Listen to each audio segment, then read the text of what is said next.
So if you haven't watched part one, go back and watch part one. This is part two of my birth story with my twins. My twins are now 9 months old. I gave birth to them last September.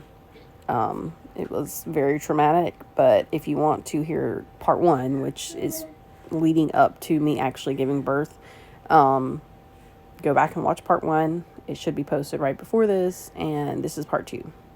So I was wheeled into the OR, and they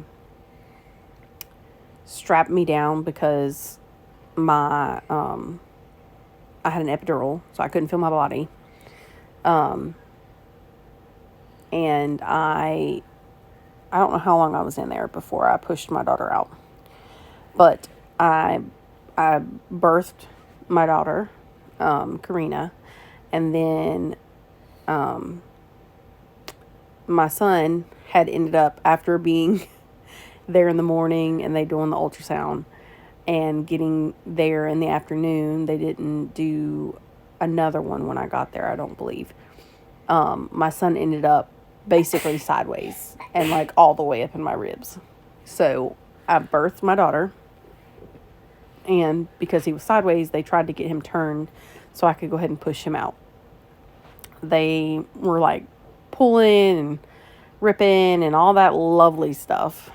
So they couldn't get it. They told me they had to get 2 feet or 2 arms so they could get him flipped one way or the other so he could come out, and he could come out backwards if necessary. They could get him to come out, but they had to have 2 feet or 2 arms, and they could only get an arm and a leg. So they were like, okay, emergency C-section. And so, of course, they're getting ready to cut me open. So they started shooting me full of more pain medication. And they were like, feeling my stomach. They were like, do you feel this? Whatever. I was like, just a little bit, but like, not really. And I was still kind of like out of it, but I was awake. I have never, had this kind of, or this much pain medication in my system ever. And so the anesthesiologist that was standing at my head, he was like, I'm giving her more meds. And it was just happening so fast. So I pushed my daughter out. They got her weighed, wiped her down, handed her to my husband. My husband was sitting right beside my head, with her in his arms. And so I got to see her as they were like still ripping me open to get my son out, because they did it so fast. He was out in 15 minutes. So I was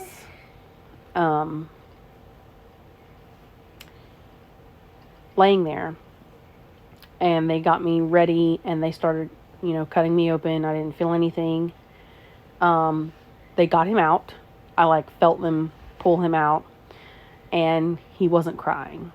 So I was like laying there, and I didn't really like realize it because they just were shooting me more full of pain medication, because they just ripped 7 layers of skin open to pull my son out.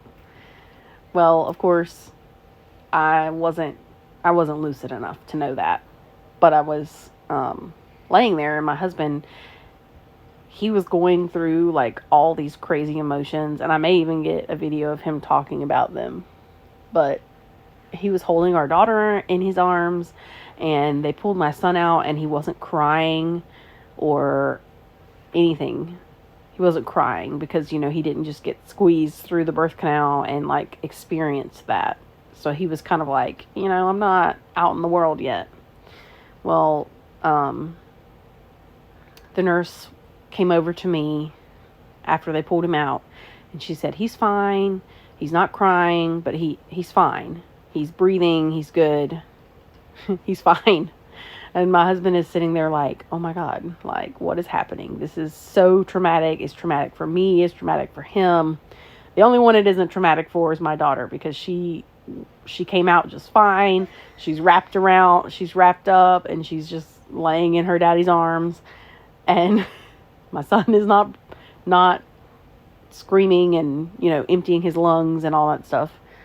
Well, after the nurse walked away, the anesthesiologist was standing there with me. Well, after I birthed my daughter out, because I pushed her out, they had lowered the bed at the bottom half of me so I could, push her out. They never pushed it back up.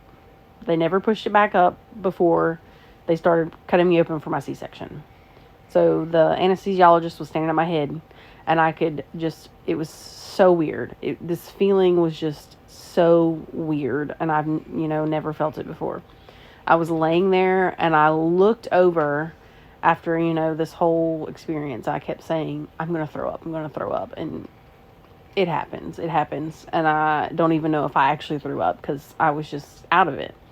But I remember turning over and looking up, and was like, looking at the anesthesiologist, and I was like, I'm falling off the table. I'm falling off the table, and I'm cut wide open because they just cut 7 layers of skin open to get my son out.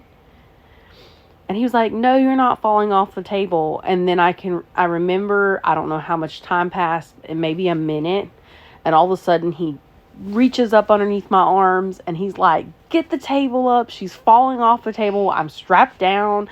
Thank God my feet were strapped to the stirrup thingy, so that way I would have fallen off the table, because there was only the anesthesiologist to catch me. If my legs weren't tied to the table, I would have fallen off the table with 7 layers of skin cut open. It's just crazy stuff. My husband, was freaking out because he's like, she just almost fell off the table. I'm holding our daughter. They're dealing with our son. We've got all these people in the room, and my wife says she's falling off the table, and they didn't believe her, and she just about fell off the table and could have possibly died. And that was so traumatizing. Even though I was out of it from pain medication, I remember it so clearly. They got me back up on the table. Then they started, putting me back together. I hadn't fallen off the table. They just pulled me up and they got the bottom of the table up. But it was so traumatic. And I remember them like, okay, we're going to move you to your room now, after they got me all, sewn back up. And then they got the babies laying on me, and then they moved us to a new room. Our recovery room that we had to be in for, I think it was like an hour or two before we got moved to like a regular room that we would be in for the rest of the time. And this was my first C-section, so it was very traumatizing to heal from. But the experience of birth this time was not the best. This pregnancy was very rough because I dealt with a lot of emotional problems with my anxiety and depression. And, of course, it just ended with a bang, with my birth experience being very traumatic. But thank God this was our last children. We'd already decided that these would be our last kids. And then, of course, because I was scheduled for a C-section, they were going to do my surgery and take my tubes out when I was there, but it didn't happen because they sent me home, and I came back for a scheduled induction, was turned into an emergency C-section. So 6 weeks later after my C-section, I had to go back and get my tubes out, and that was another fun process, but not as traumatizing as the first. So anyways, that was part 2, and thanks for coming to my lovely birth experience talk.